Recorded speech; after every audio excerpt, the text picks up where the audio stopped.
کہ ثانیہ 9 مئی کی جو ہے کوئی ہائپ کریٹ کی گئی ہے، تو ان کو میں بتا دوں کہ کسی بھی جو شہداء ہیں ان کی یادگاروں کو جلانے کے بعد جو ہے کسی قسم کی ہائپ کریٹ نہیں کی جا سکتی تھی. کوئی بھی محب وطن پاکستانی جو ہے اس کو کسی بھی صورت جو ہے وہ 9 مئی کو جو ہے اس کو سپورٹ نہیں کر سکتا. اس کو سپورٹ کرنے والے میرا خیال ہے کہ وہ پاکستانی نہیں ہوتے، اور جو ایکٹ کی بات کر رہے ہیں وہ 21DB ہے، ٹھیک ہے نا.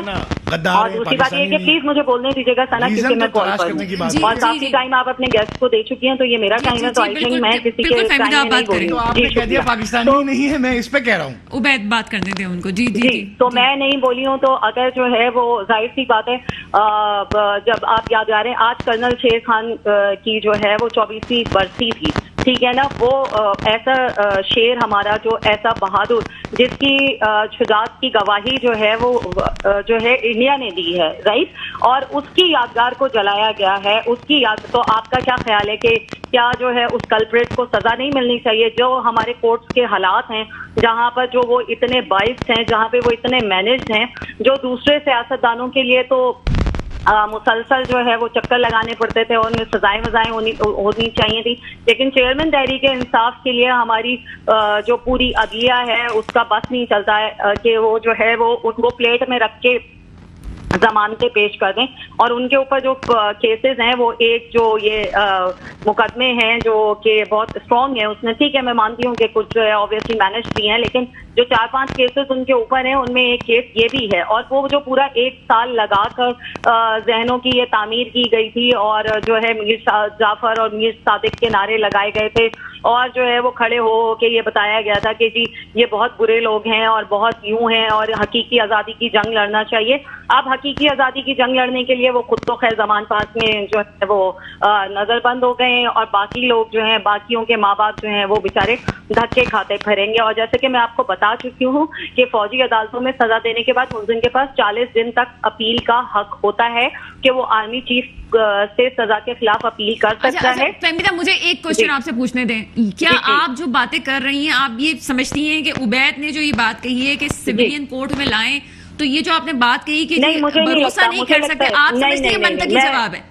نہیں، میں دیکھیں میں نے کہا تھا کہ جو ہے وہ ایک میں نہیں چاہوں گی کہ ملٹری کورٹ میں ٹرائل ہو، لیکن آپ کے پاس کیونکہ آپ کی عدالتیں مینج ہیں نا، تو مسئلہ یہی ہے کہ وہ باعث ہیں، تو کیا کریں پھر ٹرائل کورٹ کے آپ کے جو وٹنس ہیں، جو آپ کو خود پتا ہے کہ کیا حالات ہیں ہماری جوڈیشری کے، اور یہاں تو بہت جلدی ہوگا. اور میں آپ کو یہ بھی بتا دوں کہ جو ملٹری کورٹ ہوتے ہیں جو ان کا کام شروع ہوتا ہے وہ 60 دن مطلب وہ 60 ڈیز لینے کے بعد جو ہے وہ اب مزید بڑی، میں آپ کو یہ بھی آپ کے پروگرام کے تھرو یہ بتا دوں کہ ابھی مزید جو چند بڑی گرفتاریاں رہ گئی ہیں وہ اب جو ہے وہ انڈر ملٹری جو ہے وہ ٹرائل کے ہی انڈر ہوں گی.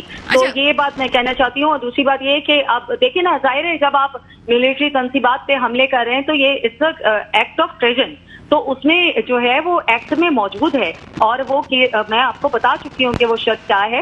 اور جب جو ہے وہ حکومت کو نہیں ہے، اور اس پہ تو کوئی بات ہی نہیں ہو سکتی ہے، جب عدالت خود تسلیم کر چکی ہے ملٹری کورٹ کو، تو اس پہ تو اب کوئی بحث ہو ہی نہیں سکتی ہے. تو یہاں پہ تو فیئر ٹرائل ہوگا. اور ہاں، ہماری یہ ریکویسٹ بہرحال ہوگی کہ اس ٹرائل کو جو ہے وہ اسپیڈی بھی ہوگا، اور لیکن جو ہے ٹرائل کو فیئر رکھا جائے، اور جن لوگوں کو جو 102 یا 104 لوگ ہیں انڈر اریسٹ ان کو جو ہے وہ دیکھا جائے، اور جو ایویڈنس وغیرہ ہیں وہ کیے جائیں. لیکن مجھے نہیں لگتا کہ سویلین کورٹ کے بس کی بات ہے یہ. اچھا، میں آپ سے چھوٹا سا آنسر چاہوں گی اس کے بعد، کیونکہ مجھے عبید کے پاس عبید کو بھی ٹائم دینا ہے. مجھے یہ بتائیں کہ ٹھیک ہے، یہ بات میں بالکل مانتی ہوں، اور سب سے پہلے انہوں نے اپنے ہی گھر سے شروع کیا ہے، تو کیا وہ لوگ جو کہ پہلے ان چیزوں میں انوالو تھے، جو فیض آباد دھرنے میں پیچھے کھڑے ہوئے تھے، یا جو لوگ جو ہے یہ پروجیکٹ کو آگے لانے، کیا ان لوگوں جو ریٹائر بھی ہو چکے ہیں، کیا ان لوگوں کو بھی لانا چاہیے ان سب چیزوں میں؟ جی، میں نے آپ کو خبر دے دی ہے کہ کچھ جو ہے مزید ریٹائر لوگوں کی اور کچھ مزید بڑے لوگوں کی بھی گرفتاریاں ہوں گی، اور ان پر بھی ملٹری کورٹ کے تحت ہی مقدمات چلیں گے. بس انتظار ٹھیک ہے چلیں عبید آپ ایڈ کیجیے گا کیا کرنا ہے. بس میری بہن پتہ نہیں کیا کہہ رہی تھی, میں کیا کہوں, اب میں زیادہ نہیں سر منطقی بات کر کیجیے. میں نے کوئی غیر منطقی بات تو نہیں کی ہے کوئی. میں انہوں نے کہا کہ جو شہداء کی یادگاروں پہ حملہ ہو جائے گا وہ اس کی حمایت کر دے گا, وہ پاکستانی نہیں ہوگا. اول تو میں کسی ایسی حرکت کی کارروائی کی حمایت نہیں کر رہا. میرا پوائنٹ یہ ہے کہ ہماری لیڈرشپ کو, فوجی لیڈرشپ کو اسپیشلی, وہ وجوہات ڈھونڈنی چاہیے جن کی وجہ سے لوگ غصہ اور اشتعال کا نشانہ فوجی املاک کو بنائیں. میرا ایک سمپل سا سوال ہے, میں ایک بات کہہ رہا ہوں, ایک انکوائری کمیشن بٹھائیں اور یہ ریزن پوچھیں کہ بھائی اس کی ریزن کیا ہے کہ لوگوں کو اس بات پہ فوجی املاک کو نشانہ بنانے کی ضرورت پیش آئی. چلیے اس سے آگے بڑھ جاتے ہیں, چھوڑیے وقت کم ہے. میں آپ کو یہ کہنا چاہ رہا تھا کہ فوجی ٹرائل, انہوں نے کہا کہ کچھ فوجیوں کے بھی ٹرائل ہوں گے. 100% سابق فوجیوں کے, حاضر سروس فوجیوں کے ٹرائل فوجی عدالتوں میں ہی ہونے چاہیے, انہی کے لیے تو ہوتی ہیں وہ. سویلین کا کیوں ہونا چاہیے؟ سویلین کا تو اپنی جو عدالتیں کھلی ہوئی ہیں نا اس ملک میں, موجود ہے نا عدالتیں, وہاں کریں. وہ کہہ رہی ہیں عدالتیں, عدالت کو انہوں نے ڈسکارڈ کر دیا اس ملک سے. انہوں نے کہا فارغ عدالت پاکستان. ہم عدالتوں پہ بات نہیں کر سکتے, آپ تو بہرحال کر سکتے ہیں, ہم نہیں. انہوں نے کہا بینچ ہی جو ہے وہ, ارے میڈم بینچ کی تو بات نہ کریں نا, سپریم کورٹ پہ کیوں جا رہی ہے؟ ٹرائل لوور کورٹ میں ہوتا ہے بھائی, ڈسٹرکٹ کورٹ میں کھلی ہوئی ہے نا ڈسٹرکٹ کورٹ. لوگوں کے اعتماد کی بات کی جا رہی ہے نا, میں مانتی ہوں ٹھیک ہے وہ چیزیں چل رہی ہیں. بہرحال فہمیدہ, اچھا میں ایک بات اور کہنے دینا مجھے. فوجی ٹرائل احسان اللہ احسان کا بھی ہو رہا تھا نا, وہ موجود تھا, اس نے قید میں سے انٹرویو دیا ایک چینل کو, پھر وہ یہاں سے نکل گیا, استنبول میں نمودار ہوا. کسی نے, کس کے پاس اس کی جواب دہی ہے؟ کس نے پوچھا وہ کیسے بھاگ گیا؟ کہاں گیا وہ؟ کیسے بھاگ گیا؟ بتائیں, اکاؤنٹیبل کریں, کسی عدالت کی کارروائی کا دکھائیں ذکر فوجی, بتائیں یہ کارروائی ہوئی, یہ ہوا, یہ ذمہ دار تھا, اس کا یہ سزا ہوئی. بہرحال یہ جو چیزیں سامنے آ رہی ہیں, فہمیدہ ہمارے ساتھ موجود ہیں. جی فہمیدہ لاسٹ کامنٹ کیجیے گا. جی میں صرف یہ کہنا چاہتی ہوں کہ جو ہے وہ ثانیہ 9 مئی کے جتنے بھی کردار ہیں اور مرکزی کرداروں کو سزا ملنی چاہیے ونس فار آل, تاکہ جو ہے یہ پریسیڈنٹ سیٹ ہو کہ آگے کوئی اس طرح کے بارے میں سوچے نہیں, وطن سے غداری کے بارے میں نہ سوچے, اپنی املاک کو اور شہداء کی یادگاروں کی جو بے حرمتی ہے وہ کرنے کے بارے میں نہ سوچے. اور تیسری اور آخری بات یہ ہے کہ ملٹری کورٹ میں اسپیڈی ٹرائلز ہوتے ہیں اور اس کی وجہ سے ہی جو ہے یہ ملٹری کورٹ میں یہ شرط ڈالی گئی ہے کہ سویلین کو بھی وہ انڈر ٹرائل کر سکتے ہیں. بہت شکریہ فہمیدہ ہمارے ساتھ موجود ہیں. عبید آپ کا بہت شکریہ. جانے سے پہلے سے بھی یہی بات کہوں گی کہ چیزیں جو ہمارے سامنے آ رہی ہیں اس میں اس بات کو سمجھنے کی ضرورت ہے کہ جو پہلے کام ہو چکا اس کے ذمہ دار موجودہ لوگ نہیں ہو سکتے ہیں. بہتری کی طرف چیزیں جا رہی ہیں اور ہم یہ کہہ سکتے ہیں, پھر وہ جو پروگرام میں کہنا پڑتا ہے کہ شرکا کی, مہمانوں کی رائے سے ہمارا متفق ہونا ضروری نہیں ہے, سیاسی بیان ضروری ہے. دعا وہی ہے جو ہمیشہ ہوتی ہے, میرے ملک پہ وہ حکمران ہیں جو واقعی میرے ملک کے مستقبل کی حفاظت کریں. اس کے ساتھ ہی پروگرام کا وقت ختم ہوتا ہے. مجھے اجازت دیجیے گا. خدا حافظ.